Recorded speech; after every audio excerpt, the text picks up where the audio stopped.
Teenage Mutant Ninja Turtles Arcade, Wrath of the Mutants. A arcade game that was ported to consoles this year, and it has additional levels, and it was from the 2017 arcade classic, if you can call it classic, but this is like the 2012 to 2017 Ninja Turtles Nickelodeon show. And the gameplay is basically like the classic Ninja Turtles early 90s games. There's only 6 levels, which is kind of disappointing, even though it says it has additional levels. You play the classic Ninja Turtles like Leo, Raph, Mikey, Donnie. All have unique special attack moves when you build up their meter.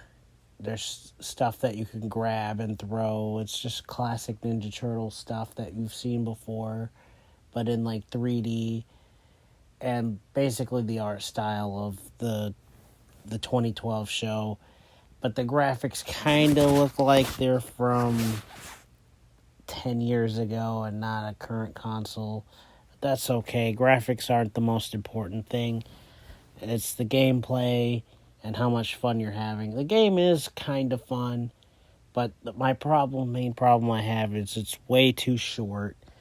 Some of the voice acting, they sound a bit off, and the music is not memorable at all. The menu is boring, and also I feel like they could have put a lot more effort in the console port of this game. They could have put a lot more in there. I know it's by Game Mill, but they could have done, like, had additional characters, if you know what I mean. Like, have April be a playable character, or Casey Jones, beat all the game and you have Shredder unlocked or something. When you beat the game, it's just like, okay, I beat the game. It's kind of disappointing. And I had the game on, I guess, normal or easy difficulty. The game is, like, the levels are very short. You get to fight against 2 bosses, which are cool. But, again, the levels are too short also. And like I said, it's only 6 levels long. You don't really feel like it's a challenge. Maybe I gotta crank up the difficulty, but I even got my name on one of the high scores for an achievement, which was shocking. It's still like a good game to pick up, but not for $29.99. It feels more like it should have been $19.99 or $15.99. It's still a good game, but it's too short, and unless you're playing it with a friend, you're going to be kind of bored after playing it. I would give it a 7 out of 10. And I've played the arcade version, which the arcade version is a bit harder. It's because, they have to have the coins. They have to make it a little more difficulty. But I felt like the voice acting was a bit off for certain characters, particularly Michelangelo.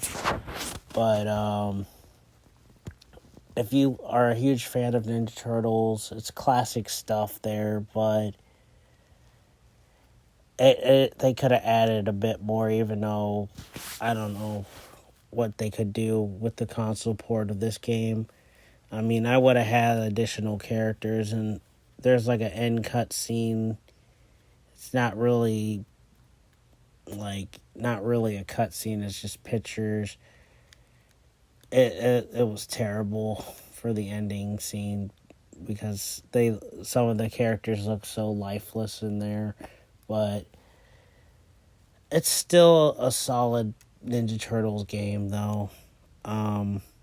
If you want to pick it up for I picked it up for Xbox. I wouldn't pick it up for like the Switch because it probably plays terrible frame rate stuff. But I picked it up for Xbox. I'm pretty sure it plays good for PlayStation.